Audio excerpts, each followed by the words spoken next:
Mandi e mandi a Dulce. È arrivato Natale anche quest'anno.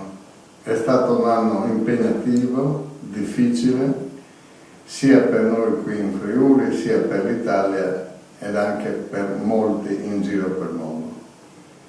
Però abbiamo lavorato per costruire, abbiamo lavorato per andare avanti e migliorare le cose. Di solito a Natale si fanno gli auguri. Bene, gli auguri che vi fa l'Ente Friuli nel mondo direttivo e tutti i friulani del Friuli è questo. Dovete aver fiducia, speranza e tenere duro e lottare sempre, perché siamo noi che possiamo migliorare. Un grande abbraccio a tutti, buon Natale e buon 2014 all'insegna della salute, della prosperità e della voglia di vivere. Mandi a Dulce.